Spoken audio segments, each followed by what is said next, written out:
program features live coverage of an African safari and may include animal kills and carcasses. Viewer discretion is advised. Good morning, good morning. It's a very chilly but crystalline dawn here in the northeast corner of South Africa.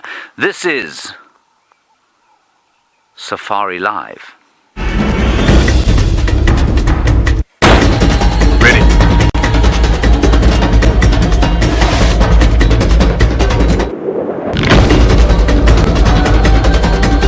Standing by.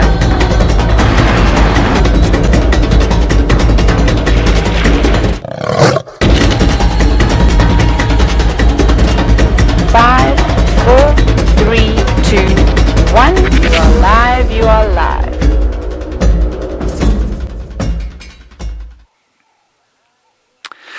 Yes, it is quite a chilly morning here. The sun is about to peep up over, well, unsurprisingly, the eastern horizon.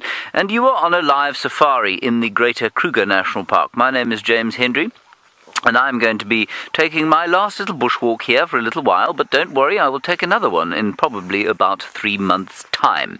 Hashtag Safari Live is how you get hold of us. That is on the Twitter, if you don't know what the tweet is, and you can ask us any questions or send us any comments that you might like. I have got Batman on camera today. Good morning, Batman. Good morning. Yes, nice to hear from you.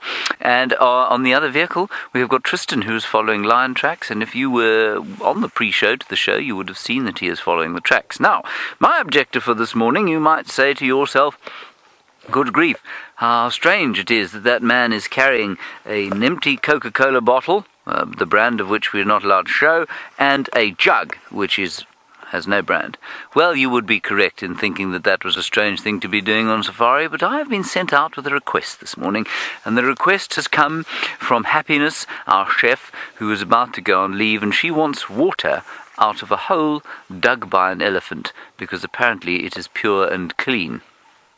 I think water out of a bottle is probably purer and cleaner, but when somebody who cooks as magnificently as she does for you and provides you with the nutritional needs of your body every single day, 3 times a day, you do not argue. You say, yes, madam, and you go and you try and get what she's asked for. So that's going to be our objective today. Herbert is back, so that's very nice as well. And I should possibly mention the wildebeest over there, and I think we're going to go wandering across there and see if we can just have a quick look at them before they disappear over the hinterland. While we do that, let's head across to Tristan so that he can tell you about his tracking and what he plans for the morning. Good morning, everybody, and welcome to a beautiful sunrise safari. It seems like we're going to have a magical day of clear skies and hopefully slightly warmer weather. It's still a little bit chilly this morning, but nowhere near as bad as yesterday. Now, my name is Tristan, as James said, and on camera today I have Ferg, and we are out busy tracking 2 lions. Now, I'm trying to see if they're male or female. It's difficult to see where we have the tracks so far. It looks like 1 female and 1 male, potentially. Could be 2 males, though. One of the Birminghams does have quite small feet, and Amber, as we know, has quite big feet, and so she's been hanging around in this area, and we're going to try and see if we can't find and work out who these guys are. Now remember, you can get hold of us on hashtag Safari Live on Twitter, should I say, should you have any questions. And thank you for all of you that did let us know that lions were roaring last night. It is always a big help when you tell us about things around the dam cam, and what you've heard during the night definitely allows us to be able to go and find things a lot quicker in the morning.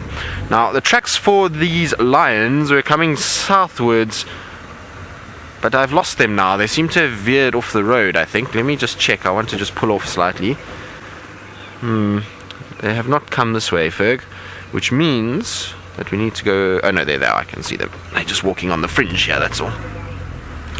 So they are still on the road itself. Now, I'm not that hopeful for these tracks because they are heading straight south towards our southern boundary. So the distance from where we are now into the southern boundary for a male lion is very negligible. It almost happens without them really worrying about it. And given that these lions were roaring about sort of 1:30, 2 o'clock in the morning, it means that they've had a good sort of 4 hours to traverse an area that even us on foot will take us normally about half an hour to 45 minutes. So if they keep going in the fashion that they were going straight sort of south, I don't know if we're going to actually pick up these pick up the lions themselves, but we'll follow anyway. You never know, something may have waylaid them.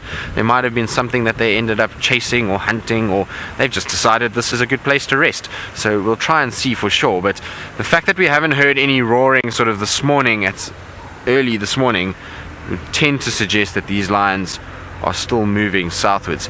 But it's interesting because the tracks that I'm seeing now look way bigger than what we were seeing earlier, so it's almost like a male has joined here somewhere, and because the tracks earlier were much smaller than what I'm seeing now. Now it's difficult to explain that without showing you side by side, but effectively the first track that we were seeing, if I'll make it with the size of my hand, was probably about that size in terms of a circular sort of shape.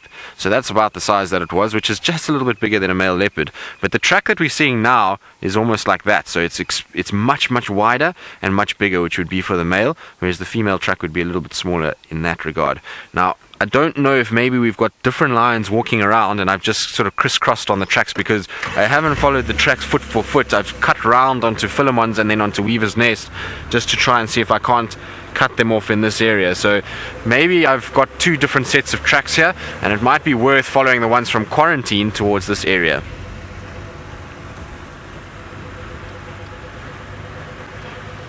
So, Caton, you saying that the Birmingham boys would be a great way to spend your sunrise safari watching. Well, yes, I agree totally. I would love to be with the Birmingham boys, and especially now because it's quite cold still. So if you found them and then they started to roar and you get that steam coming out of their mouth and the sort of jet spray that comes out, that would be quite something. So I'm hoping that will be the case.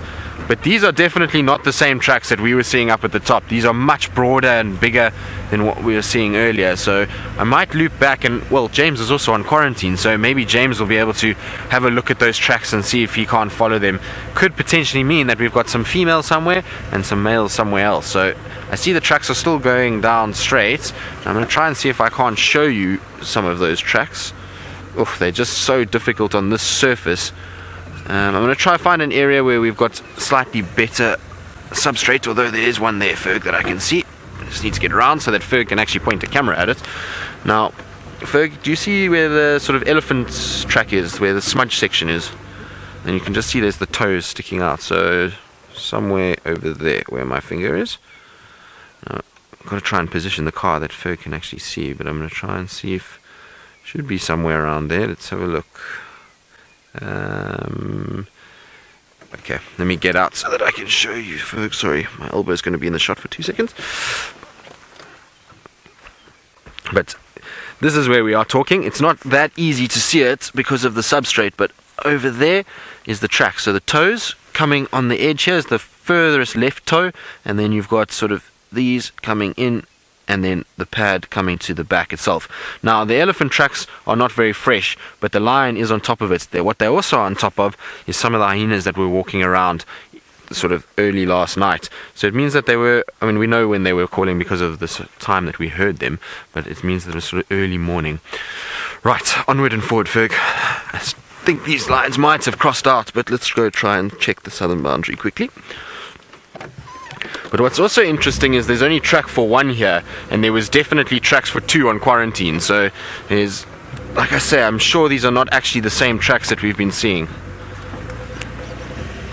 Right, now we're going to follow up and see if we can't go quickly towards our southern boundary, and while we do that, let's go across to James Henry, who with his Coke bottle and a beautiful sunrise.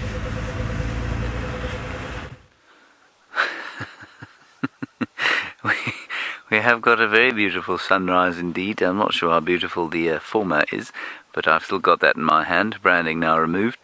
And we agree with Tristan that he should be hieing his way as fast as possible to the south, because of course those cats are not very good at stopping and slowing down and waiting for us to catch up with them.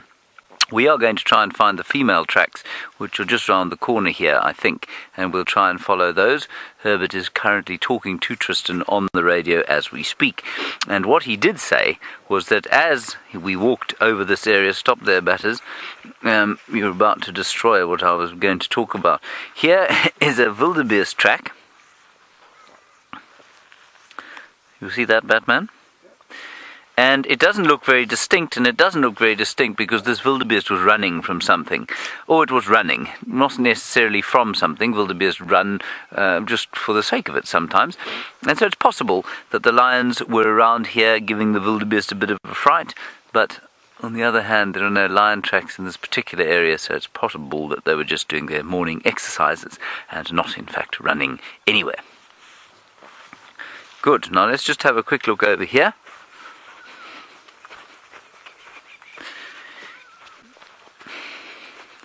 Here we have Gymnosporia senegalensis, or the red spike thorn, and what I thought was, this is a bit embarrassing, I thought that this dark bit on the top was perhaps from a hippo that had sprayed his dung here, but on closer inspection I see it as just much darker leaves.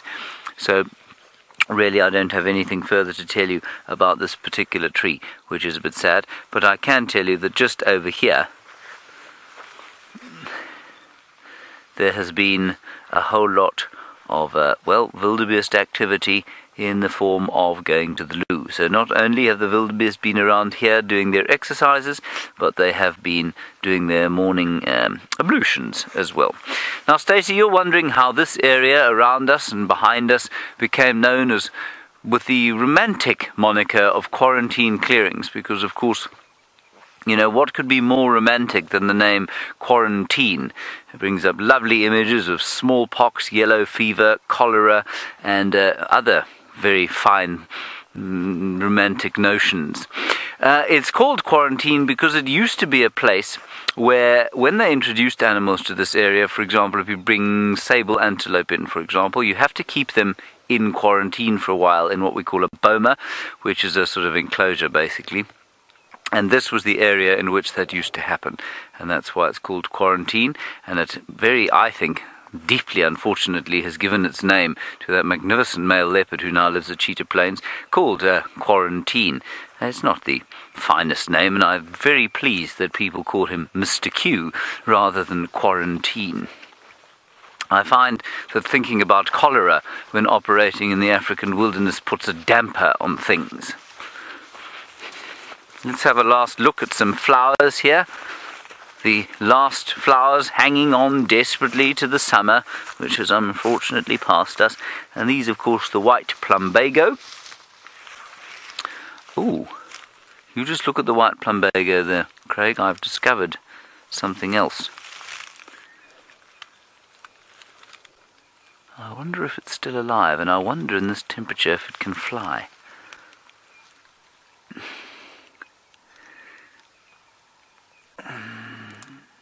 Come here.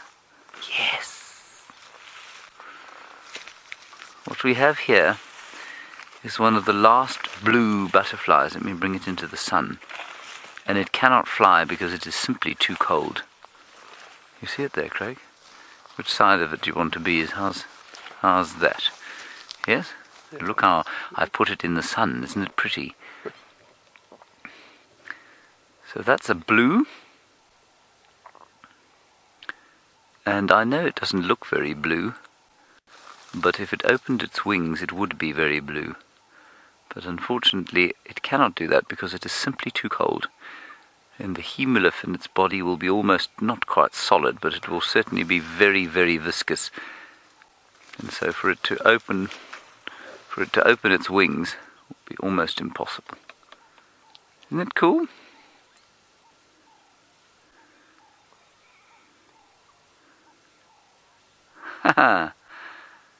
I don't know, like I say, I don't know which kind of blue this is. Yeah, no, that is really quite stunning. I have identified it before. I know it because of the two spots on the hind wing there. Good morning, shall we warm you up a bit?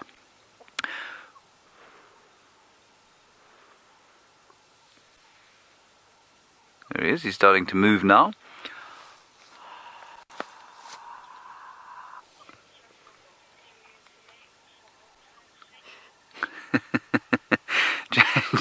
James, you say, can we look at a Waltheria today for old time's sake? James, with pleasure. I will find you a Waltheria shortly. Watch me not be able to find one today. No, I'm standing in a forest of them at the moment. I'm assuming you're saying that slightly tongue-in-cheek. Anyway, let's put our blue butterfly back. Good luck. Alright, let's go back to Tristan and get an update on his lions. We're going to head down towards the south and see if we can't pick up the tracks as well. Well, we are still followed the tracks pretty much towards the southern boundary, but I can't find any tracks going over the southern boundary yet, which means that they might still be here. I just want to check towards Twin Dams in case they cut off that way, but we'll have to just make 100% sure. The last track I had was probably about 100 meters north of the boundary, still heading in a southerly direction, and then I lost them from there. So I might have to go back and just check. Maybe they cut off east or west, and these lions are lying, and I might have just driven them right past them, since I was quite focused on the road itself, and not actually looking around too much, which does happen from time to time.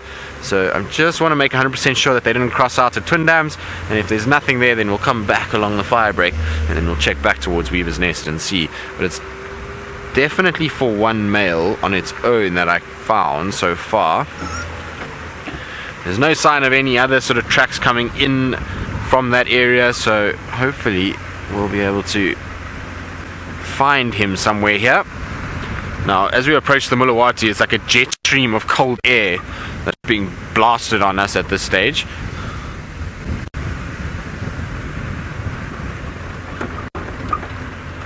So, Lou, I'm sorry I didn't copy the name. If you can just repeat that for me again.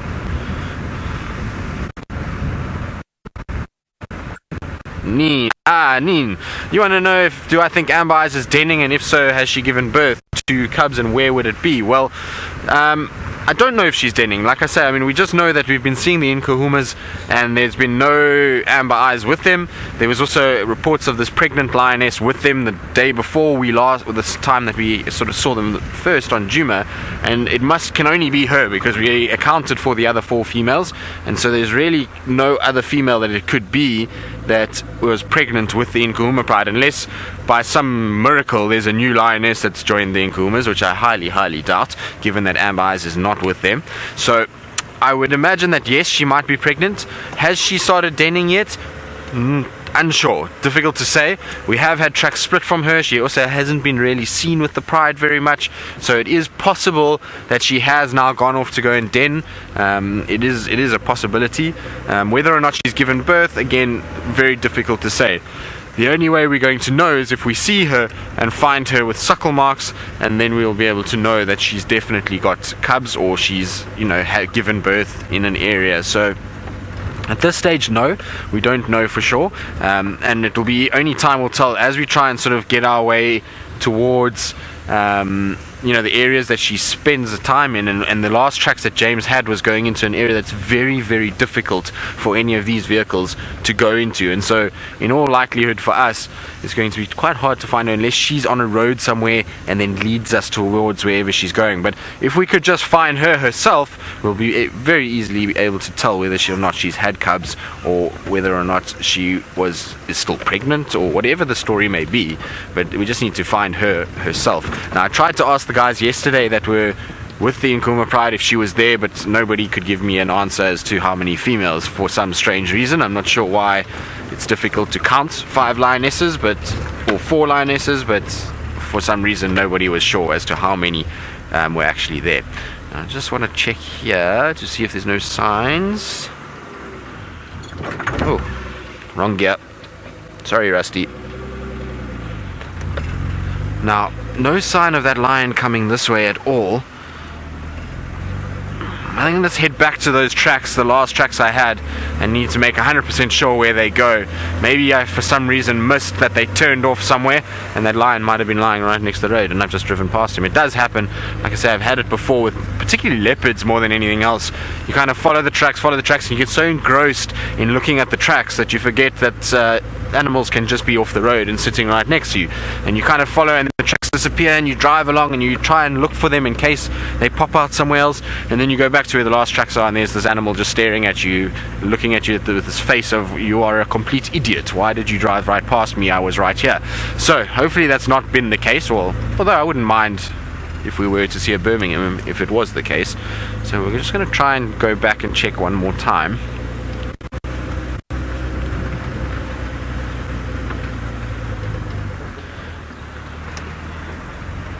So Chitty Chatty Meg, you're wondering if there's a new lion pride moving into Djuma. Well, not as far as I know. So the Inkhorners are still very much the sort of Djuma pride. We know that the sticks do sometimes come from the south. You mean coalition? No. So I haven't seen any male coalition other than the Birminghams in this general vicinity. There was a few months ago the Matimbas that came through very briefly and headed into Manyeleti, and they were seen actually I think it was 2 or 3 days ago, right on the southern boundary with the Sabi Sands and Manyeleti. So they are sort of hanging around there. But there is a new coalition that came in from the Timbavati called the Avoca males. They first started coming in last year sometime during the drought, when they had this sort of buffalo run, and they came in and they just were killing buffalo left, right and center. And I actually had the one night where I followed those Avoca males, and we managed to see them kill 3 buffalo in the night that we followed them, and they managed to then go on to a total haul of 7 in the evening. By the next morning it was just a string of buffalo with lion tracks, and they only ended up eating 1 of the 7. The rest of them they just left there, and the hyenas and the vultures cleaned those up well, and not even, they also got a bit tired of all of it. So this is where the last sort of tracks must be, because I had them just up above here. Ferg, I don't see them coming down here anymore. Let's go up a little bit. And so the Avoca males have apparently moved into Londolozi and are causing havoc there.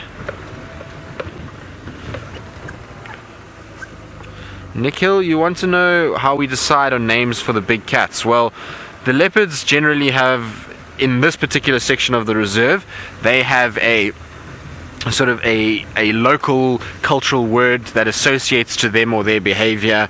So like Hosanna, meaning little prince in the local language, so that's what they get named here. In other parts of the reserve they'll be named according to their spot pattern, so they'll be known as the 3-3 female or the 4-3 female, which are those spots on the top of the whiskers. In terms of the lion prides, they normally get named from an area that they spend time or something that you can associate with them. So for example, the Torchwood pride, they used to spend a lot of time in Torchwood. Birmingham males, they come from an area of Timbavati called Birmingham, and so the pride that they come from is the Birmingham pride. So that's how they get named. It's all kind of along the lines of where the area is. Oh, there we go. There's still okay. So we've got a track here, which is good news. So now I can follow this slightly and see where these go. Ferg, you haven't seen a male lion by any chance sitting around here? No, you haven't. Okay, me neither. But you never know. It's always worth asking. I don't know, Ferg. Who knows, buddy? Stranger things can happen.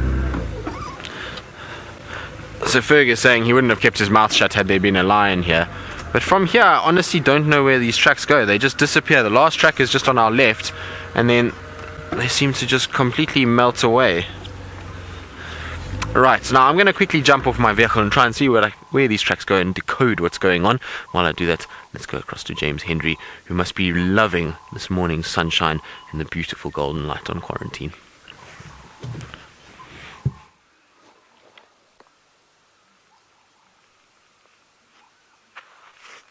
I am. I'm just allowing it to make me look beautiful. Do I look beautiful, Craig? Not bad. He says, yeah, not bad. Okay, we have found the lion tracks now, and Tristan has actually picked up others. These are not the same ones. So male and a female going straight down the road here. Here is the male's track. It is very large, and I will put my hand next to it, and you will see how large it is. So about the same size as my hand. It looks that big because, well, for 2 reasons. One, he stepped on top of himself here, so it's 2 tracks next to each other. And also, it is soft sand, which means that he's kind of slipped forward as he's walked, and he's probably moving quite quickly. Now, if we come along further along the road here, along these tracks, we can find, apparently, Herbie says, where they were lying. It's definitely a male and a female. Here is the female, much smaller than the male, and here's the male. So I don't know what conflagration took place at this particular junction, but I suspect they lay down here for a little while, and they carried on going And they definitely lay down over here. Oh, this is quite nice. This is a tail. You see where the tail was in the ground? You can see there. One of them lay down here. One of them lay down here. You see where the ground has been flattened. And Herbert walked over here. Yes, very nice. So they have continued down the road. Herbie is going to just keep going in front of us while I acquiesce to to James Richards' request of showing him a Waltheria. Here you go, James. This plant is a Waltheria indica, and it was the plant that kept on giving. It kept on giving us interesting insects and all sorts of things throughout the course of the summer and into the autumn and into the early winter, but unfortunately now all it is giving is of itself. It doesn't seem to be flush full with insects and spiders and things like that. So I don't think we're going to be looking too much at the Waltheria anymore. Lots of acria butterflies. Here's what they would have eaten. One of the acrias would have been eating the cells out of the middle here. Sorry, Tom, I missed your question. Can we have it again, Lou? Louise is directing, by the way. I'm not talking to the ether. Not many, Tom. You say what flowers will be blooming during the dry winter season? The Impala lily is one. They will come out at the end of the dry season. They're a beautiful sort of candy-coloured, candy striped, beautiful sort of lily-like flower. Wonderful. And they are around towards the end of the winter. There's a bit of a niff here of kind of shaggy, dirty dog, wet animal, and that's because these cats lay down around here. Lions, despite the fact that they do clean themselves in much the same way that a house cat does, are not particularly pleasant smelling at all. And so you can, if they've been recently in an area, you can smell where they've been. And that's quite apart from any of the ablutions that they might perform, which are, well, just evil, frankly. Now, I said a little while back, and I keep saying it, every time I see flowers, I say, well, these are the last blooms of the season. But I keep seeing new ones. I keep seeing African violets. I keep seeing the plant that Judy H. told me about, and whose name I cannot remember. That's over here, sorry. It's this one here.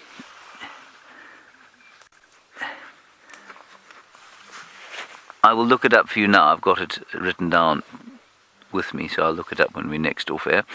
That beautiful flower with its sort of gentle lemon-coloured puff balls on it, and apparently it makes nice edible fruit. Well, relatively nice edible fruit at the end of it. They're not quite fruits yet. So those are still around. The African violets I have seen around. So perhaps we'll have a few more flowers than I thought we would going into the dry season. Then calling off into the sun, we've got the southern ground hornbill going huru, huru, huru. And then the woman goes huru, huru, huru. And then the man goes huru, huru, huru. And then the woman goes huru, huru, huru. And it gets a little monotonous after a while, but that's what they're doing. Laura, you want to know about the most fragrant flower out here. The most fragrant flower, to my mind, would be the gardenia. The common low-felt gardenia, which smells, well, just very sweet, like a sweet flower you would expect to smell. The wild jasmine's got a delicious smell to it. And then also the num-num. What's the num-num's name again? Come on, Henry. Bispinosa, Carissa bispinosa. It's got a really nice smell to it. And so those three, I think, are probably the most powerful smelling. Almost always, it's the white flowers that have the smells, because they don't expend energy, or they don't use up nutrients to make colors to attract vectors, they expend that energy and expend those nutrients to make other things like how would we describe them? Stop a sec. There's a bird up in that tree there. I've lost the word. A substance that... what is the word I'm going for? It's a substance that smells, basically. That as soon as heat comes or air comes onto it, it puts out a nice scent. Aromatic? Yeah, no, not pheromones. They're not quite pheromones. Somebody is going to tell me shortly. There's a bird in a tree, and I don't know what bird it is, so I'm going to look with my binoculars, which I have left behind. Great. Picked up my bag and not my binoculars. Okay, that's all right. Any ideas, Craig? Looks about the size of a gabbard goshawk at the moment.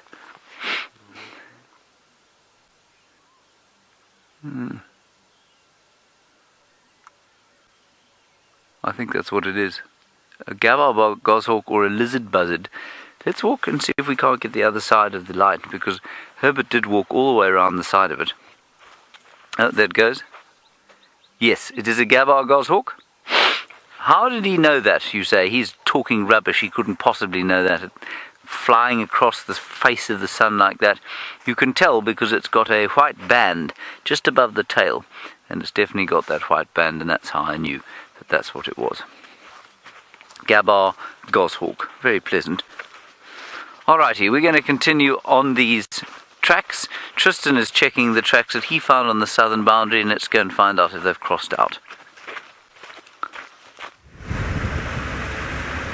Well, not well. They've crossed south. So all 4 Birminghams are just south of the boundary on Little Gowrie. So we know that our male that we were tracking has most definitely crossed over there and is now sitting in Little Gowrie itself. So unfortunately, the reason why we lost his tracks was because of a big bull elephant in must. You could see where the bull elephant had walked, and he was dribbling his urine, and that obviously then pushed that lion off the road, and the lion went around him and then crossed a little bit to the western side.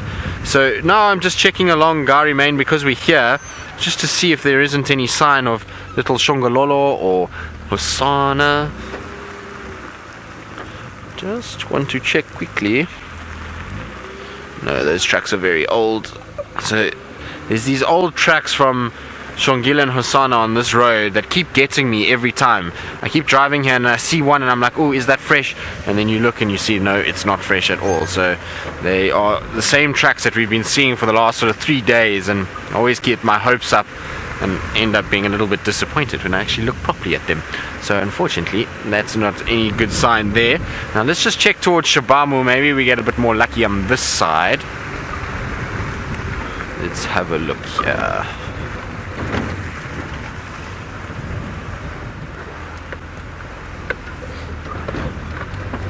So Kylie wants to know if the guides get mad at each other when stepping or driving on tracks. Well, sometimes I think it does happen, especially when you've really been searching for a long time and you're struggling to find animals and you're having a really tough run at it, to be able to then all of a sudden, you're on the tracks and then somebody drives over them and you waste an hour or 2 hours trying to sort of find them. There's a bird over there, Ferg, while I'm talking about these tracks, and then somebody drives over them. It can get a little frustrating, but it always comes from a sort of good place in that people just want it to be, you just want to try and find the animal for the benefit of everyone, and so it can get a little bit frustrating at times. Oh no, it's run off to the side, Ferg. Let's see if it comes out again. It was a ground scraper thrush that was... There it is. Well, are you making life difficult? Yes, you are. So you can see the orangey yellow legs with that flecked chest, and then you'll get that sort of black moustachial stripe that comes down, which can only really be one bird out here. And the way that it runs like that, it's gone to the left, Ferg. On the other side. Other side. Go to the left, you'll find it. There it is. Sneaky, yeah? Giving you a tough time, Ferg. So you'll see they put their head down and run, and that's a typical thrush movement that you'll see. So whenever the thrushes are around, if you see a bird that kind of runs along the ground like that, it's typically one of them. That's a nice find. There was another one somewhere further down the road, but I think it's flown off now, so it's just this one that's left. And there we go, disappearing into the bush. Right, so for all the birders out there, for those of you that haven't got that on your bird list, hopefully that will be a new one for you, along with James's Goshawk. Now, the Goshawk has got to be one of my favorite birds of prey, not because of the fact that it's kind of got anything really that interesting about it. I just like the fact that you get melanistic ones, which are these jet black goshawks with these sort of red beaks and red legs, and the contrast of that black with those sort of redness on the beak is very, very, very pretty, and they just look quite mean when they're in that sort of jet black coloration. I quite like it, so that's why I enjoy seeing them. And we do get a few of those melanistic goshawks in this area. Every now and then you will find one somewhere along the line. There used to be one that we used to see quite a bit around Simabili Dam, Arathusa, northern edge of Arathusa.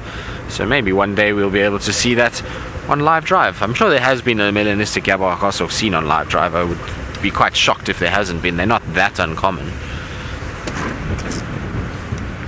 For those of you that don't know what melanistic means, so melanistic, basically melanin is the sort of black color pigments in our cells, and that provides sort of dark coloration to both our skin as well as our hair. And so it's the same thing in birds and animals.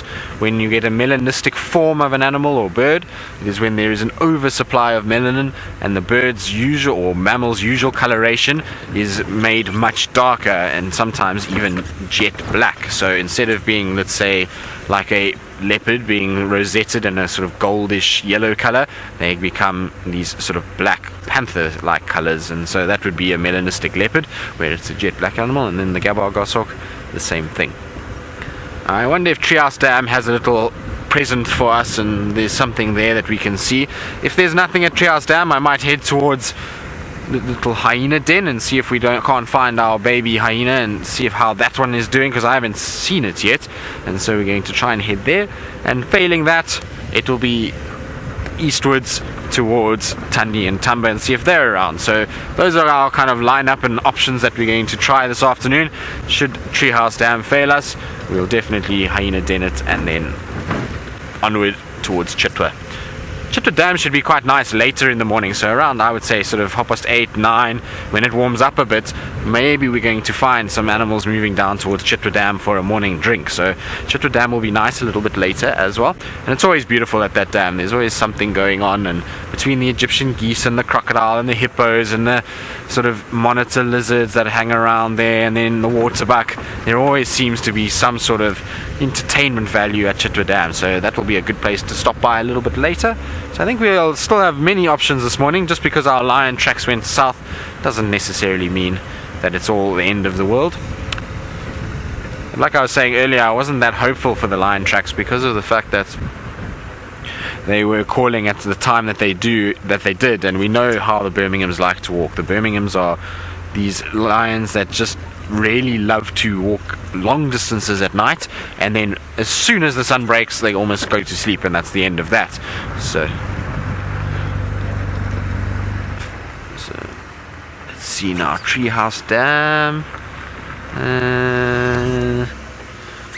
no, nothing at Treehouse Dam this morning.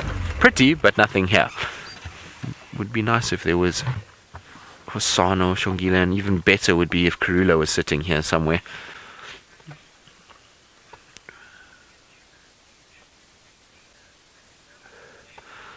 So Michelle from Miami, well Michelle, I hope you're having a wonderful evening, and I'm sure it is much warmer there. It's going to go into the summer and it becomes quite hot in Miami, and so I'm sure you're having a much warmer day than what we are this morning. But you're wondering who else is going to be at Djuma now that James and Jamie and Brent and Steph have all departed us. So it will be myself and Taylor, as you mentioned, but then Byron and Ali will be back, and they will be here in a rotation. So we'll all be here.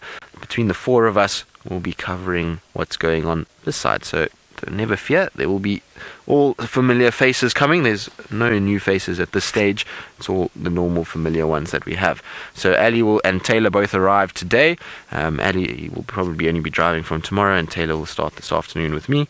And so that will be the sort of lineup for now. And then later in the month, Byron will arrive. I think he arrives on sort of the 20th of June or somewhere around there.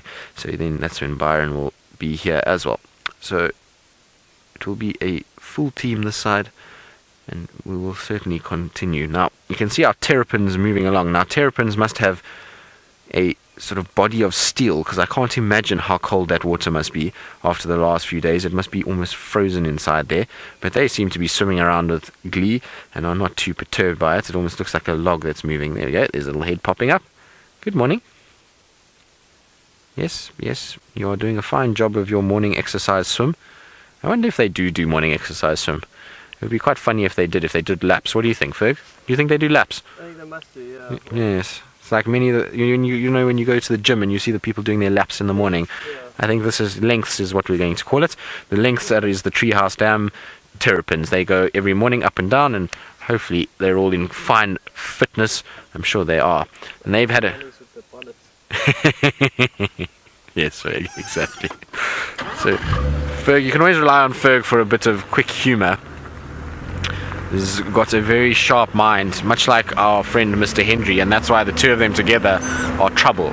So the tent is often quite entertaining affair when the two of them are there. Right, talking about Mr. Henry and his sharp mind and his sharp humour, let's go across to him and see if he's got any entertaining things to tell you all. All I can tell you is that it's getting colder and colder for some reason, and the sun is doing a useless job of trying to warm us up. Anyway, it's because we're losing height, and of course it gets a little bit colder the lower down that you go. We've seen one scrub hare since I saw you last, but I did manage to find out from my writings the name of the flower that I keep forgetting. Thank you, Judy H. Leucas glabrata is what we were looking at there. Doesn't seem to have a common name. Leucas glabrata, that is Leucas glabrata. Leucas glabrata. Then here we have Justicia flava. Justicia flava. That is a good way to warm up your mouth on a cold day, Craig. Let us say it together. Justicia flava. He's not playing along with this. Batman doesn't say things like that. Anyway, there's Justicia flava. More than its name, I cannot tell you, other than it gives its name to a village not too far from here called Justicia.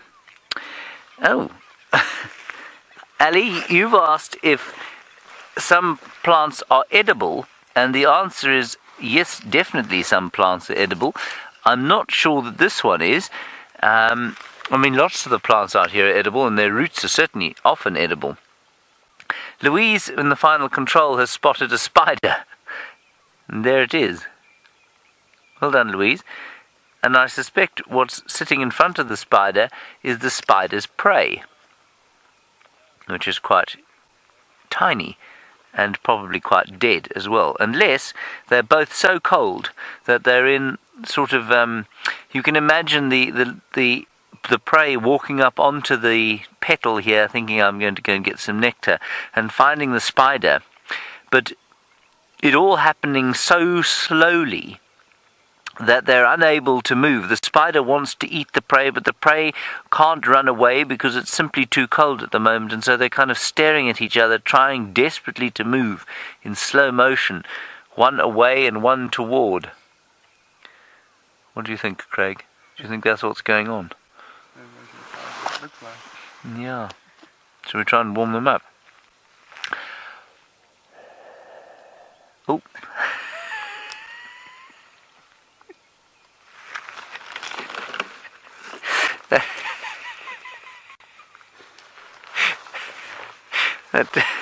That really didn't work out like I was hoping it would. The spider has been caught, don't worry, I can see it over here. I will show you, I'll prove to you that it's going to be just fine. It's just, all it has to do is climb back up. I'm not going to try and pick it up and put it back because it's so small that I might do it an injury. Can you see where I'm pointing there, Craig? There it is. Poor spider. Sorry, spider. I do apologize. Did you see it? Oh, wait, hang on a second.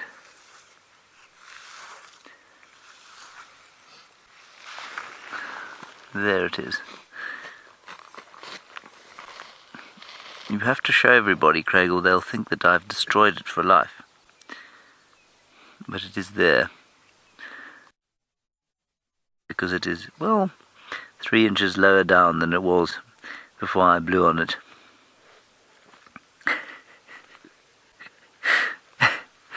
Shame. Poor little spider. Did you see it? You're not 100% sure.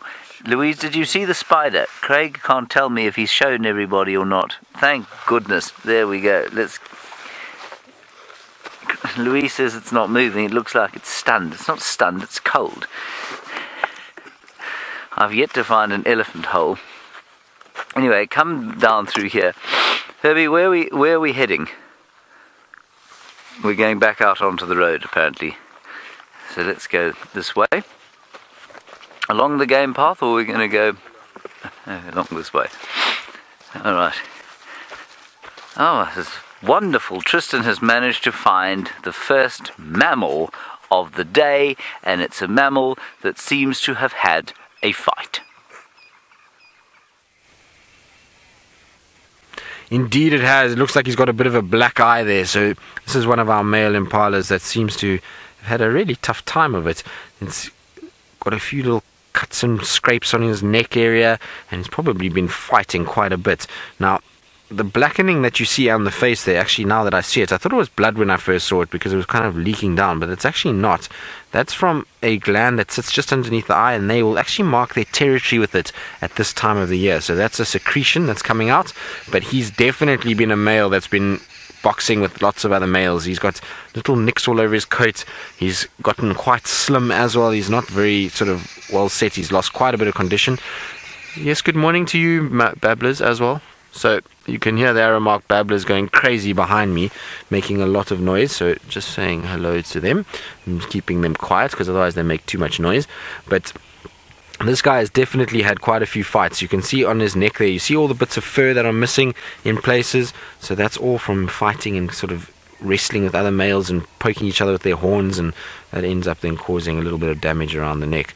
And so initially I thought his eye was quite badly damaged, but it's actually not. It's just a secretion from the glands itself.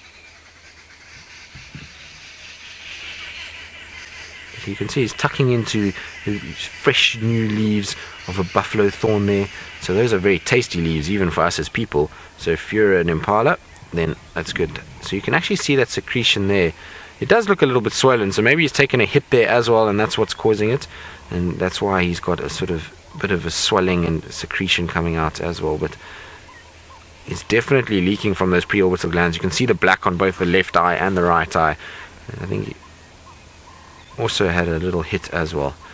Shame, buddy, you're a bit roughed up there. Well, it's that time of the year, unfortunately, for a male impala. It's not easy to be able to deal with all these other males trying to fight with you and to mate and all kinds of other things, and life gets quite difficult. There we go. It makes him look a little bit more hardcore. He almost looks like a sort of gangster-like impala. I would certainly be, if I was another impala, be a bit more intimidated by a scarred-up male. I love the way that they eat. So you can see how they use those front teeth just to pull off the leaf, and then it's a quick chew to try and just get it down so that they can start feeding again.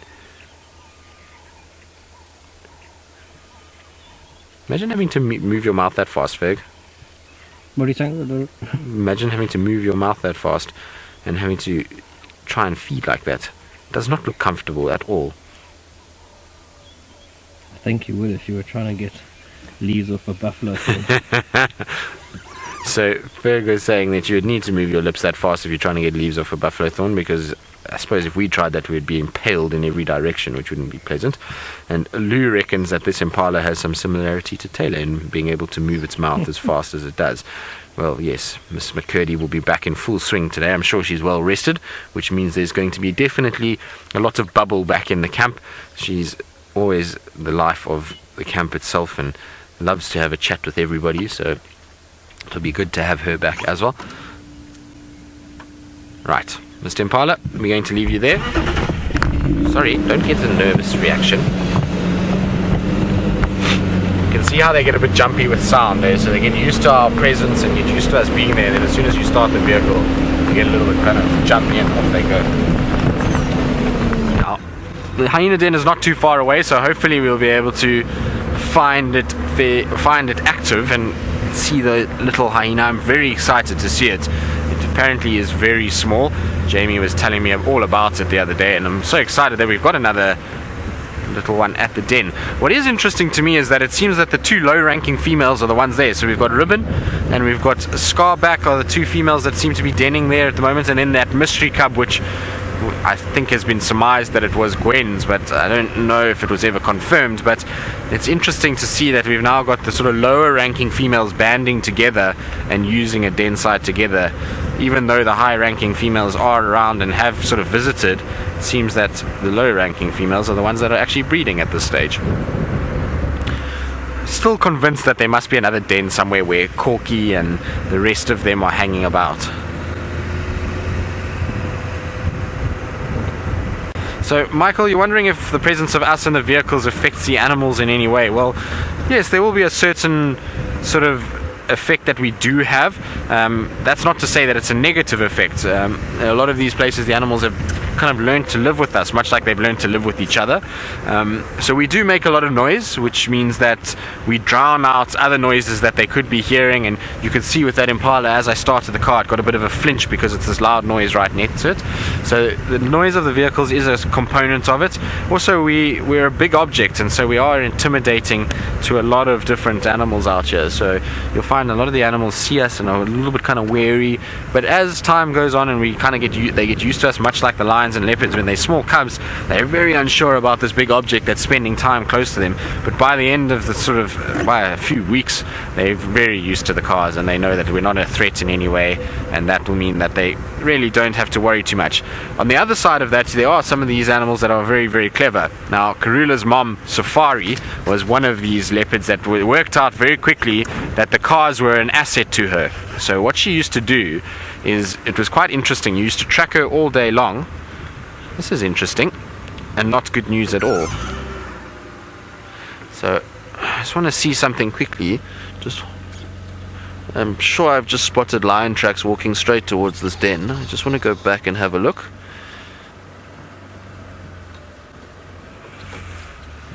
Now, where did I see those tracks, Ferg? There. So I'm going to try to get a bit of sunlight on them so that Ferg can show you. But there is a track for, it looks like a lion walking into this den site, which will be interesting to see. But there's no sun on it, so it's going to be almost impossible to show you this track. I'm going to try to see if I can't find a clearer one. I'm sure this footprints keep going straight up here. And let's go and have a look and just see if everything's okay at the den itself. I'm going to try to see if I can't find a better track. It might be from those lines that we saw earlier that just cut across and they kind of just used this first section. I don't think they might have gone all the way to the den. But let's just see. No, they don't come all the way here, so actually, no. Yes, they do. Alright, folks, I don't know if you can get this, but let's try. It's not going to be very clear, but you see where the stick is? Just before the stick is a sort of shadowy area, so you can just see that there's a imprint there just before the stick. So over here, that is the track that we're talking about. There we go, just slightly forward there you can see the toes of that particular lion that walked here. So I'm going to quickly go and check the den itself and just see if everything's alright there. I'm sure it will be. These hyenas are very small and that den and the hole is quite small, so a lion wouldn't really be able to get in there. So I'll go quickly check, and while we do that, I believe James Henry is also still on tracks and still looking about for those lions that he's found.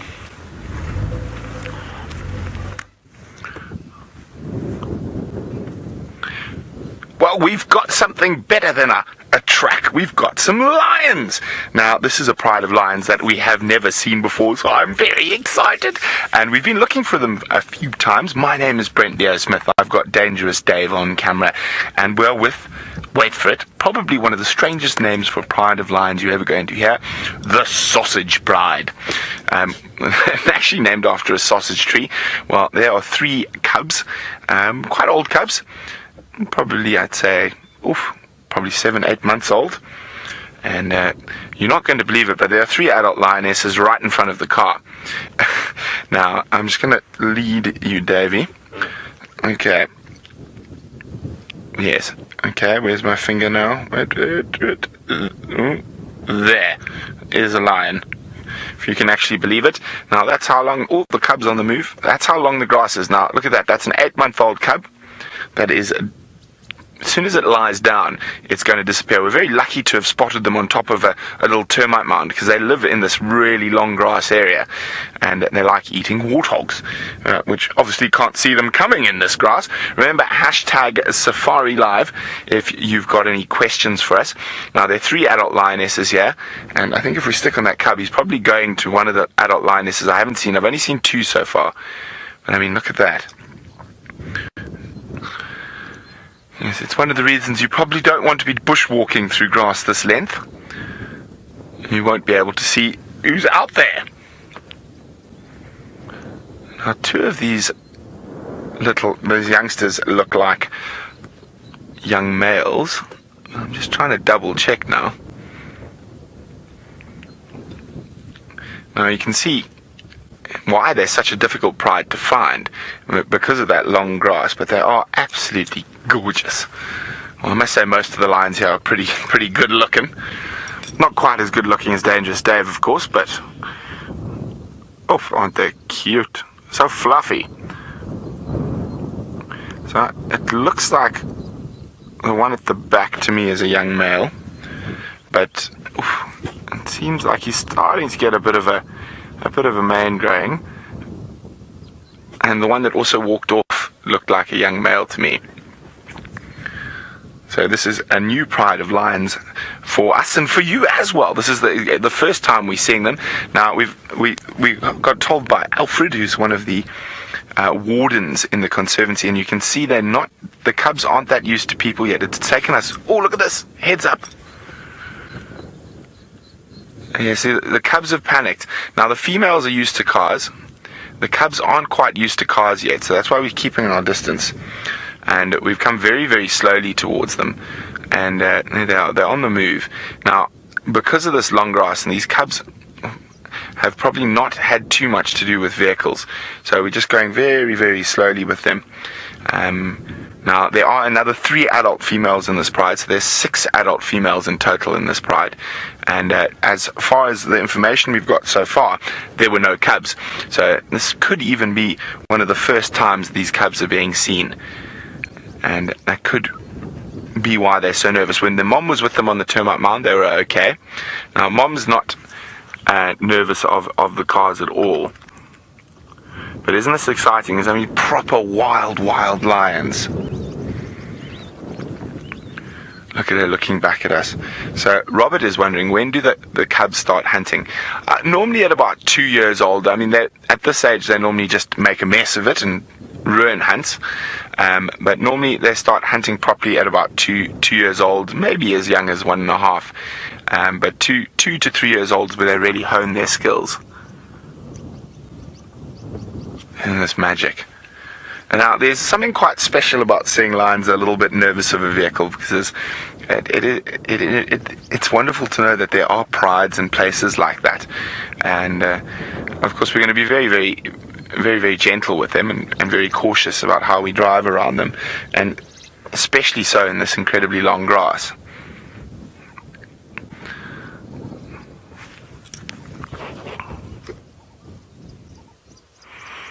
Lynn is wondering, how long will the grass stay this high? Well, Lynn, till the wildebeest get here and flatten it. So wildebeest will actually, you're not going to recognize this large grassy plain in a few short months. It's going to be very short grass. Now they look reasonably hungry, so I think we are going to stick with them. As I said, we're going to keep our distance. There we go. You can see there's mom coming up the turn. Oh, she's gorgeous. She's actually very hungry now that I can see her belly. So she could be looking. Oh, look at her looking through the legs. Look. Oh, wonderful. Just keeping an eye on us through his mom's legs. Obviously, he feels much safer there. That is just magic. So they are quite hungry, so I think we are going to stick with them while they're moving, but we are going to keep our distance a little bit. So while we follow them, let's jump across back to Djuma. Well, yes, sorry about that, Brent. I called you James. I'm very sorry. I was too busy distracted with our tracks that we had. Now, it seems that the good news is that the lion tracks just went straight past the den. They didn't seem to stop here at all, and they didn't go towards the actual hole of the den. They just carried on right past it. And there are tracks for the hyenas all over the place from last night, but alas, there are none here right now. It's probably because it's a little bit late in the morning now. We should have come a little bit earlier, but we got a bit sidetracked with lion footprints. So we'll try and see if we can't kind of find. I'm going to just check around in case they're not sitting on the other side, but I don't think so. I think if they were out, they would be right where the sun is hitting, which is on this sort of eastern side of the mound itself. So alas, no hyenas now, but we'll come back this evening again and just check one more time tonight just to make sure that they're not there. But you can see the hole itself is really not very big, and so any lion would be very, very difficult for them to get inside there, particularly big males like the Birminghams. They wouldn't be able to get too far in, so those cubs will be perfectly safe in there if they just go inside and sit there. And the adults are clever enough to know that they just run off and the lions will leave them alone, so all is well. Right, Ferg, onward and forward we go. Let's see what else we can go and find. Seems our plans this morning are really not being sort of very successful. We kind of plan to track the lions, and we plan to come to the hyena den. Now let's see if maybe Thandi and Tamba are still at Chitwa side. We're going to start slowly heading that way. Right, while we sort of start heading off, and actually before I do that, I was talking about safari before we head that way. And safari, I was saying that safari used the vehicles, and she was very clever, and you'd track her all day and you wouldn't find her. It would be difficult to find her. And then at night you'd be driving along, and all of a sudden this leopard would just pop out straight in front of you where you'd been tracking the whole day, and it was almost as if she had heard the car, and she'd walk to the road and then she'd wait there. And once you were there, she would then, every time you would start the car, she would walk. If you turned off, she would stop. And she basically had worked out that the noise of the vehicle completely hid the noise that she was making by walking through grass and things like that. She also realized that the lights of vehicles used to blind things and make things difficult to see her. And so every time you tried to start and you'd turn on your lights, she would move. Every time you turned off your lights, she would just stop, and she would sit by your car sleeping until such time as you would move. And it was amazing to watch her, and she used to get very close to impalas, and then she would wait for you to get kind of tired of being in the sighting, and now it's time to go home at night, and as you would start the car to go, she would make and launch her attack. It felt very bad because you almost felt like you were aiding and kind of making it easy for her compared to the impalas, but there was no other way to do it. If you found her, you would inevitably get stuck with her for hours because she would practice this technique. It was quite amazing to watch. So it just goes to show that they are very, very, very aware of what's going on with the cars, and sometimes it affects them, sometimes it doesn't. It's sometimes just not a negative effect at all. Right, now we're going to, like I say, head on probably towards where Thandi and Tamba were last seen, see if there's any sign of them, and while we do that, let's go across to James Henry and see how he's doing with his morning tracking, and if the sun hasn't started to warm him a little. Tracking is not going particularly well, I must tell you. This lioness, we think, has probably headed off into the eastern sun, but we're still trying to carry on following down through the drainage system. In the meantime, we have found another predator, which you may or may not be able to see. I'm not going to try and warm these ones up. This one is not warmable, the black one. That is a black beetle. It has unfortunately been devoured by the spider sitting in the tip of this grass, and she's created herself a rather clever web, and she looks a little bit like a button spider of sorts. She's definitely a button spider of sorts. In fact, she's got the hourglass on the front of the abdomen. It's not, the sort of typical brown recluse that we've had, or brown button spider, or black button spider, but it's definitely a button spider of some description. And she's murdered and then devoured the insides of this hapless beetle that is now hanging in her web as a testament to her skill. It is very morbid, I think, to live around the carcass of your meal. Then just before Craig stood on it, I managed to find what I was talking about earlier, one of the acrias that spent a lot of time eating the plant that James Richard asked us about, that is the Waltheria indica. And there is this rather special acria butterfly, and again, you never get them to sit on your hand like this, unless it is as cold as it is now. Just sort of starting to warm up now, but it has been a very chilly morning, and so much as this butterfly wants to be just about anywhere else in the world but on my hand, and near a button spider. Ooh, ooh, ooh, ooh.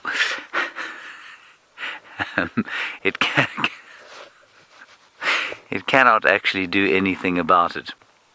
And don't worry, I'm not going to feed this lovely acria to the evil button spider who lives around the carcasses of the creatures that it has killed. There we are. Where do you want to go? Do you have any preference?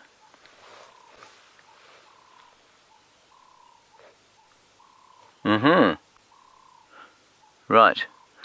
A piece of grass somewhere away from this button spider. Good, I think that's a very good idea. We'll put it over here.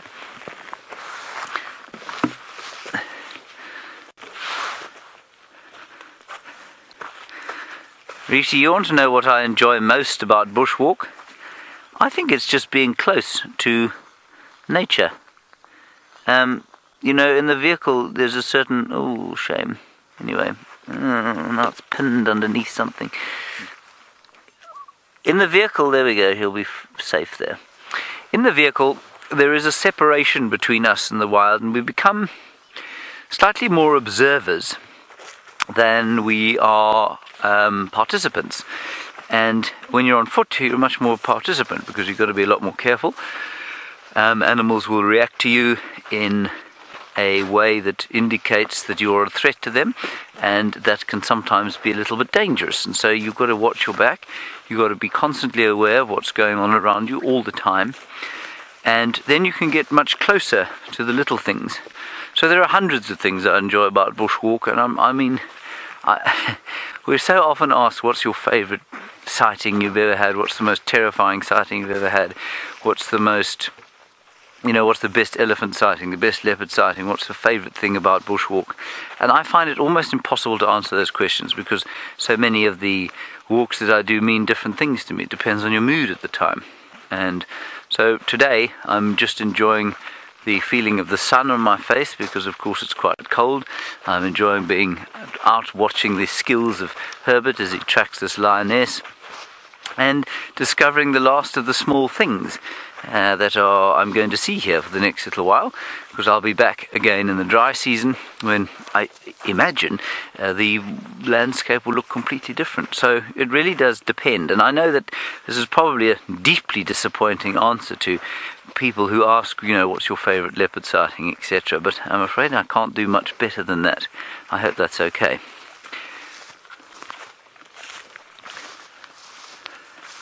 Alright, now we're heading in through here where it's going to get a bit thick, so we're going to hand you over to Tristan, who apparently has got something fluffy, but it's green, so maybe he's found a green leopard. No, not a green leopard, although it is in the tree and is sitting. It is a green pigeon that has now flown away, unfortunately, but it was all puffed out, and it looked so difficult to actually identify at first, and it was looking very odd indeed. But I will show you a picture in the book, because that was really a very brief glimpse of what we had there. But it's this guy on top. Now, these guys are quite common, and we see them quite a bit in this area. So there we go. So there is the nice sort of light green lime coloration that they have, and then they've got the sort of red on the beak and bits of purple on the wing. They're a very, very pretty pigeon, and you'll find them generally along drainage line areas or thick areas like where James is walking, and they'll feed off all the fruits on these bigger trees. So they like things like jackalberries. You'll see them sometimes feeding on the torchwoods, on fig trees. Wherever you get healthy populations of figs, you'll find these guys as well. But they really are very pretty as pigeons go. You can see they've also got those golden feet as well, which is really sort of blends in with their coloration. And they're not quite as vivid as this in real life, as you saw just now. A little bit more kind of powdery coloration, not quite as bright as that. there we go. There's another one for any of the birders out there.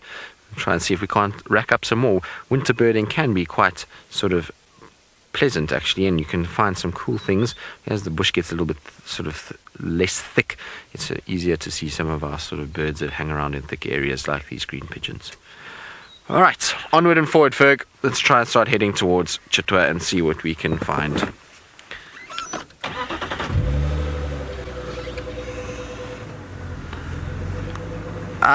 So Skip, who's 12 years old, all the way from Texas. Hello Skip, how are you today? Hope you're having a wonderful day and that you are enjoying our morning safari this morning. You're wondering which animals will get their winter coat. Well, Skip, what happens with the animals is most of them actually get a winter coat. Now, it's not sort of what we would decide, what we would think as a sort of big fluffy coat. It's not like that. What happens is their hair just gets a little bit thicker and a little bit longer, and it's in response to the fact that it's cold. So when it gets colder, our hair grows a little bit more, and that's why it ends up in a situation where the animals get the slightly thicker fur that they get, and it's only for a short period. It's also because our winter here is really not that harsh that our animals don't have to grow a long shaggy coat like the bison in America or the American buffalo. They don't need a coat like that at all. They can get a much shorter coat and still be okay. So it just depends on where you are in the world that will determine whether you have these sort of animals that get bigger, thicker coats. But here in South Africa, their fur just gets slightly thicker, but not really too much. It's not like they get a whole new coat. It's not the same thing. Well, it is a beautiful morning though. It's this typical wintry morning, sort of blue, clear skies and cold, crisp air. It's just quite nice to be out on a safari. It's nice when you stop though, and the sun kind of gets that warmth and it beats down on you. It feels very, very pleasant indeed. I'm sure we won't be saying the same thing in a few months' time again when the sun starts to get hot. But it seems our lions were all over the place last night. So I'm surprised at how many tracks I found around the hyena den and all of those areas. It seems that they walked everywhere and then out by the early hours of this morning. So it seems as though the trick that the Birminghams are playing at the moment is that they kind of move everywhere but in this area. So hopefully that will change as winter comes along. And it'll be good if Amber Eyes is indeed sort of given birth. She might be the sort of factor that will pull them all back this way a little bit. So you might find that the Inkahuma Pride comes and spends more time back this side with Amber Eyes, and that might bring some of the males in, just to make sure that those females are protected while they have these new cubs. Now we are going to go through a slightly bad area with signal, so I do apologize if we do have a bit of a breakup as we go. There's one or two places here where gremlins like to hide, particularly in the cold of the morning.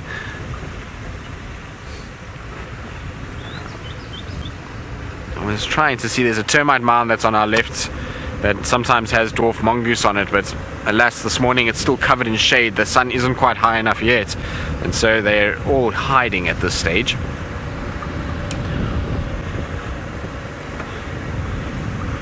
It's cold along this Mulawati.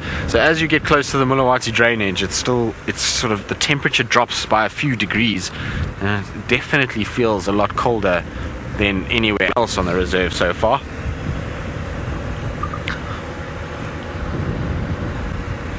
Right, now Brent seems to be far more successful than what we've been with regards to those tawny cats. So let's go back to him and see how the lions are doing. Well, we're still with the sausage pride, and it looks like the cubs have gone flat in that little thicket there. And she's going back there now. As you can see, it's quite difficult terrain to follow in, but let's just see what she does before we move. Now, we've been keeping a distance. There's already you can already notice the animals relaxing. We're not driving straight at them, we're driving parallel to them, keeping a distance of about 40 or 50 meters. And speaking of moving, I'm going to have to drive right now, so just hang on with us, guys, as we just sneak a little bit closer.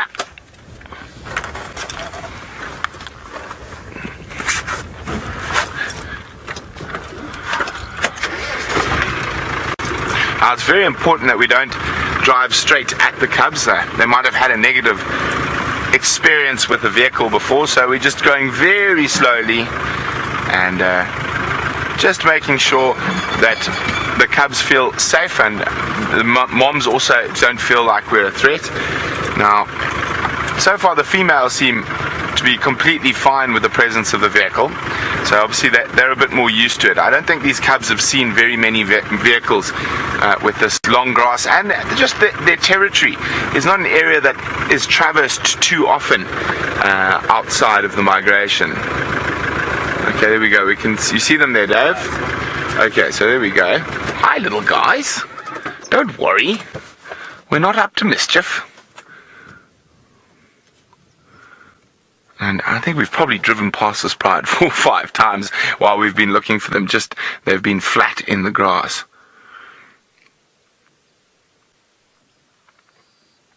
I found a nice shady spot. There's a couple of termite mounds around here, which could be good for warthogs. Richie is wondering, what is the biggest pride seen in the Mara? Well, I'm not 100% sure yet, but out of the prides I can speak with authority on, or sort of absolute numbers on that I've actually personally seen.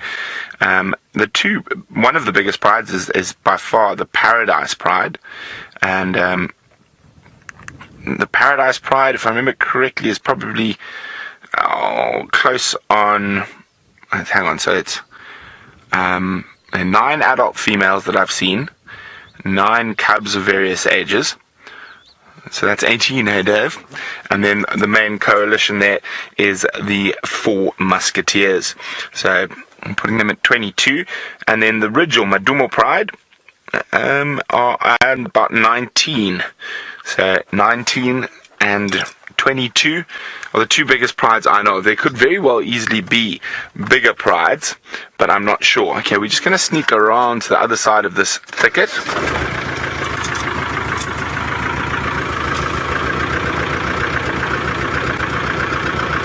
Oh, we'll just see. We should maybe get a gap shortly.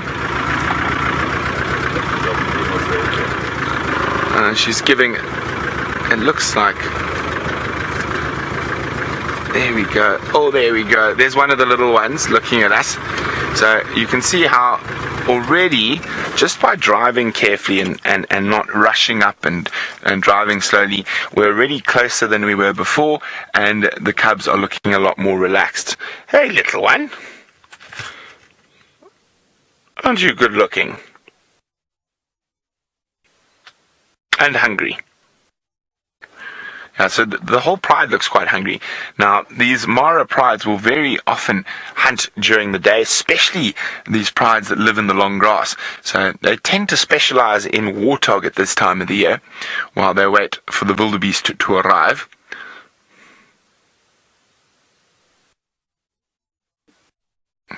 Almost that sort of, Mom, I'm hungry, Mom. There you go, there's another one of the little ones moving towards Mom.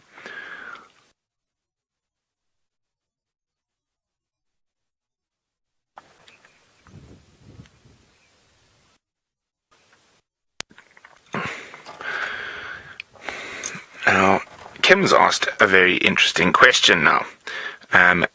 Kim has asked, how big is the Mara in comparison to the Sabi Sands and Kruger? Well, the Mara itself is quite a bit smaller than Kruger, but the greater Mara ecosystem, which of course includes the Serengeti and Maswa and the concessions, and also the Mara includes the conservancies. Well, I'm not 100% sure on the total size of all that, but the Mara National Reserve, which we can traverse in, is about 170,000 hectares, which makes it almost 3 times the size of the whole Sabi Sands, and that's just our traverse. We'll find out how big the whole ecosystem is for you a little later, but it's probably bigger than Kruger, I would say, the whole Mara Serengeti ecosystem, but it also covers 2 countries.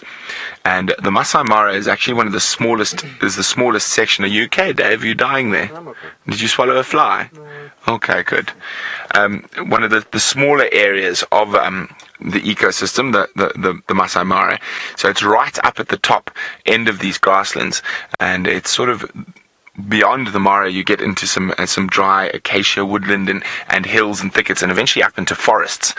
And it gets more rain than the rest of the ecosystem, and that's why all these wildebeest cram into this, well, incomparable to the rest of Serengeti, this really small area for, well, June, July, August, September. So for 4 months, all these animals are in a relatively small area compared to the Serengeti, where they're far more spread out over the rest of the year. But it is absolutely incredible, and it what makes it one of the prime wildlife destinations in the world. Oh, well, it looks like they're all going to disappear around the corner, so I'm going to do the same, but very slowly again. As I said, I don't want to upset the cubs at all. Well, so while we sneak around to the other side of the lions, just the other side of that bush, let's go back to James, who's probably glad he's not walking around in grass this high.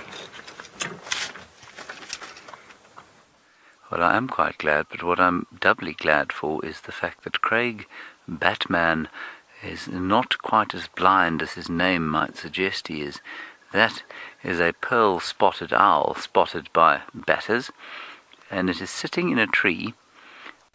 It was completely unnoticed by me. I'm going to call it back. Hang on a second.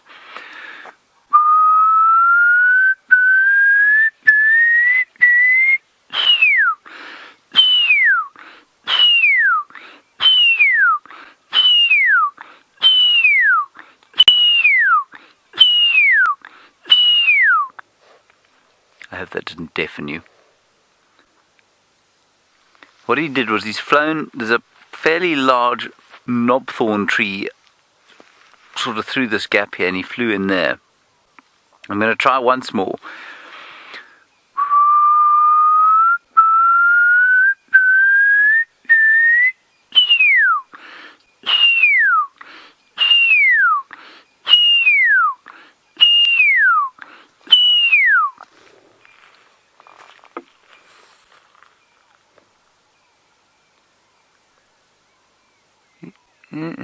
No, it's embarrassing.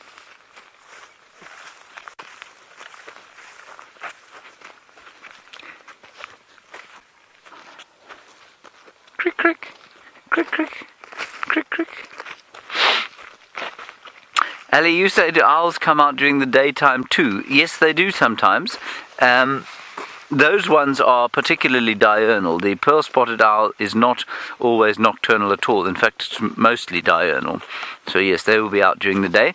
And I've actually seen that tiny little vicious bird carrying a brown-hooded kingfisher before. So they do kill quite a lot of birds much bigger than themselves. Now, Herbert said he had tracks here. Here they are. The lion has gone south from here, possibly into the drainage system, so she's popped out onto this road. That's interesting. Right, we're quite close to the hole that I need to fill my bottle with, and so we'll just have a look where these tracks went. It's quite conveniently they're headed pretty much towards the hole. Here she's come out. And what's interesting, if you look carefully here, you can see trails of insects. I think these are probably ants. Anyway, her track very clearly covers those, and so they're not entirely unfresh. So we'll just get an assessment from Herbert. Let's walk across this way, and while we do that, Tristan is now on Chitwa, and I'm going to sneeze, so please go across to Tristan immediately.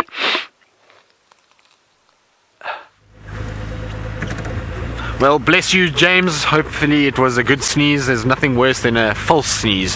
When you feel like it's coming and then you try and it just goes away. That's got to be the worst feeling. So I hope that it was a good one.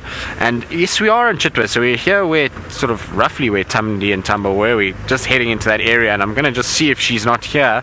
I don't think there is, because I've heard absolutely no updates from her. I've tried to ask about whether they've been seen, and I don't think anybody's actually here. So I'm going to just try and check. Maybe they've left and they're no longer here. I see a kudu sitting underneath the tree that they were around, so I highly doubt that Tandi is actually here, which is a bit of a A bit of a sorry situation, really, and pretty typical of our luck so far this morning.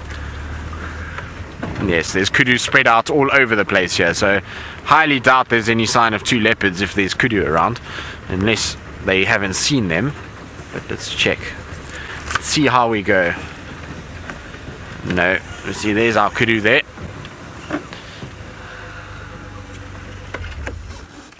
Now, Ferg, you're going to have to tell me where you saw them yesterday, because... Right where the kudu is. So there we go. No sign of two leopards, because there's kudus, there's impalas, which means these two leopards are most definitely not in this area.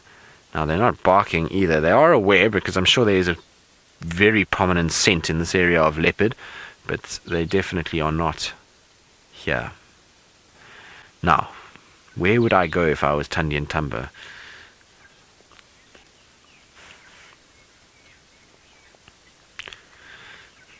So YouTuber, you're wondering what the most camouflaged animal is on safari, or in sort of this area that we spend our time? That's an interesting question. I would say that you probably find some of the insects are the most camouflaged. So we've got certain insect species that will go onto a sort of branch of a tree and they'll just absolutely disappear. So there's them, there's the chameleons that blend in very well.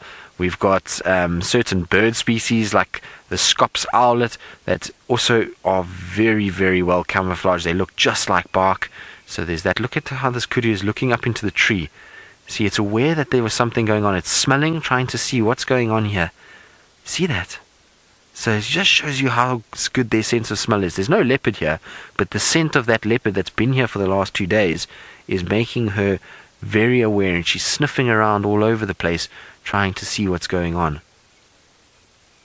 Very, very interesting behavior. So in terms of camouflage, and all the animals camouflage very well, but there are certain ones that are almost impossible. Certain gecko species, very difficult. There's triagamas, the female in particular, that blends in so well. Certain moth species that are impossible to see. So there's a number of different insects and birds and animals that can camouflage incredibly well out here. So it's not just the animals themselves that are very good. Now you can see everybody's a little bit alert as to what's going on. No one sort of knows exactly where these cats probably have gone, and so let's try and see. Maybe they are still lying around somewhere. I don't think so though. I think their food was pretty much finished yesterday, so we'll have to try and see what else we can find. Now I believe James is continuing with the antelope theme and has got himself another one of the troglophans in the form of a nyala. Well, we did have, unfortunately, when you're on foot, these things don't tend to hang around a great deal. He was a tremendously confiding nyala. Here he is.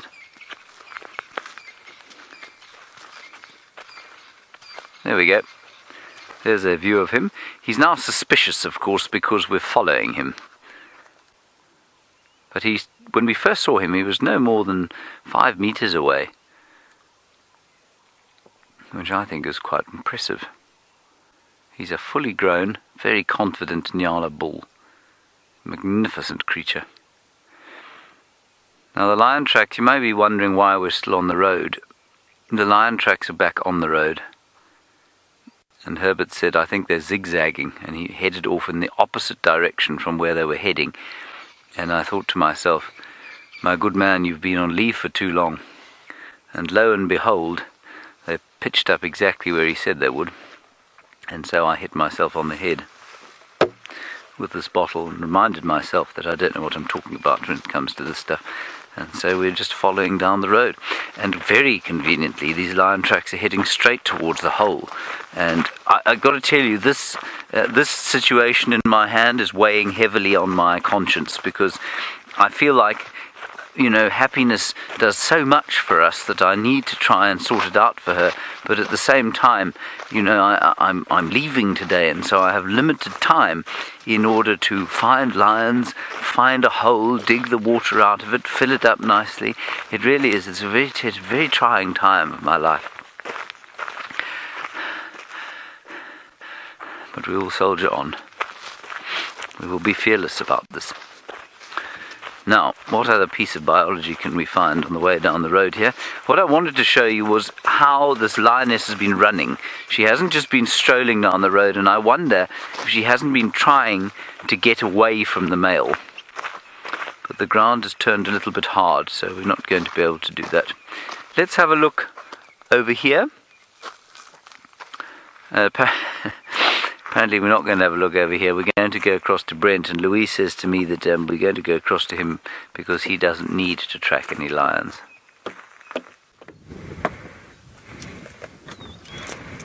There we go. Isn't this incredible? Just a little bit of patience and a little bit of respect, and the cubs are completely calm. We're only about 25 meters from them now.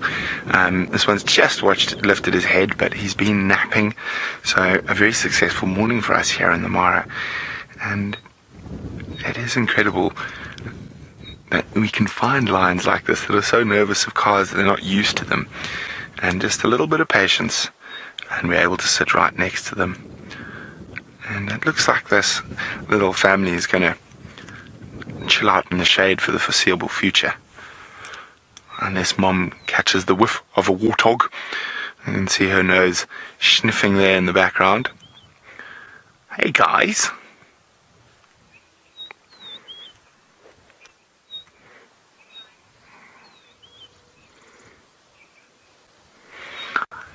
Hi Mika, who's 8 years old. Mika would like to know if lions in the Masai Mara hunt differently from lions at Djuma.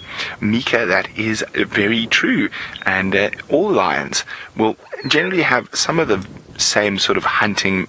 Oh, Mom's up. You can see how hungry she is. Maybe she did smell something. But they will have some similar hunting strategies. Oh no, she's going to come through the bush here towards the other female. Oh no, she's just found a spot to lie down in a bit more shade.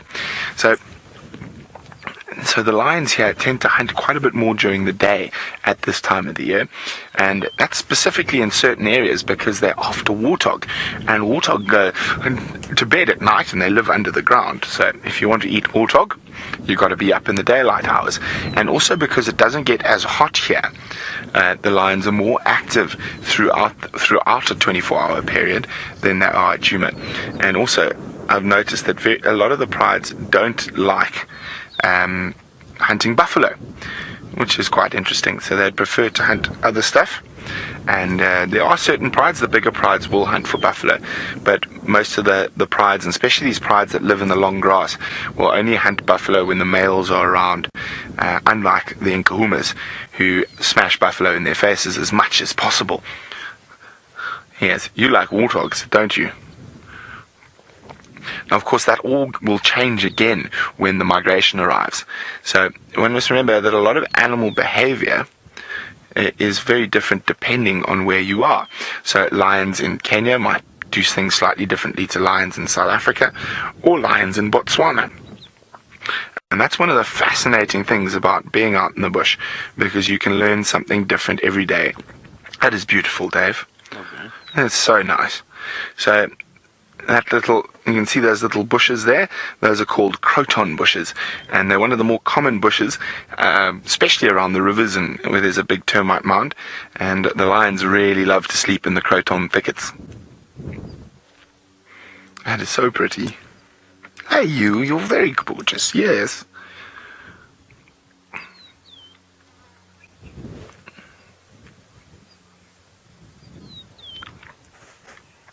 Hi Casey. Casey's wondering, why do these lions have so many flies around them all the time?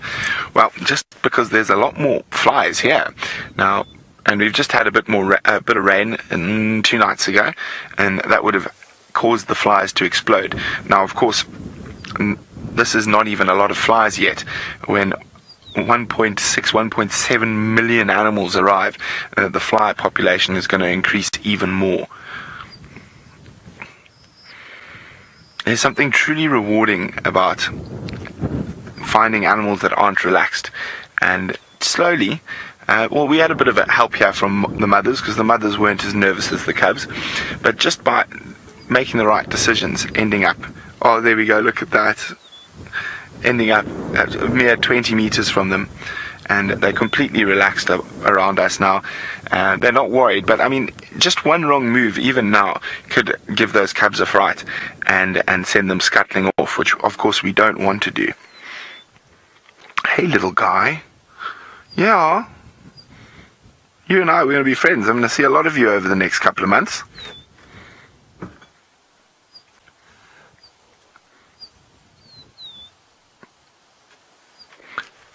Absolutely stunning. And as I say, I don't think there's going to be too much movement from these guys for the next while. Hi, Kylie. Kylie is wondering, how far can young male lions travel after leaving a pride? Again, Kylie, there's no one answer to that. It's all very dependent on the lion dynamics of an area. But in certain areas, young male lions have been known to move 50, 60 kilometers, and I've even heard of a case specifically in areas where there are not a lot of lions, like deserts and that they can move over 100 kilometers. I would say probably in this area they'll probably move 2 or 3 territories from their natal range, maybe even 4 or 5. But remember, the territories here are much smaller than what we'd be used to in the Sabi Sands.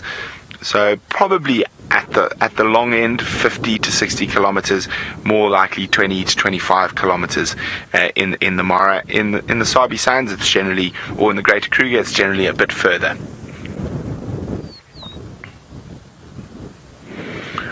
Now, as these lions creep deeper and deeper into the Croton thicket, I think Dangerous Dave and myself are going to see what other wonders the Mara has in store for us. But luckily for us, Tristan has got some pachyderms. Well, I've just got one pachyderm, Brent, but it's still a welcome sight this morning. So it is a young bull elephant that is making use of this torchwood tree. So these balanite fruits are still on the particular torchwood, and he's come underneath and he pushed it just now and shook it, and all the fruits have fallen, and now he's just systematically going round and round underneath the tree looking for any sort of signs of them, the ones that have fallen, which he'll then throw into the mouth. And the elephants seem to love these torchwoods. There's very few other animals that tend to eat them, but the elephants love these torchwood trees. For us as people, well, one, they don't taste very good at all. I don't particularly like them at all. They have a very sort of strong smell, and they don't taste good, and they can actually be a bit toxic to us, particularly the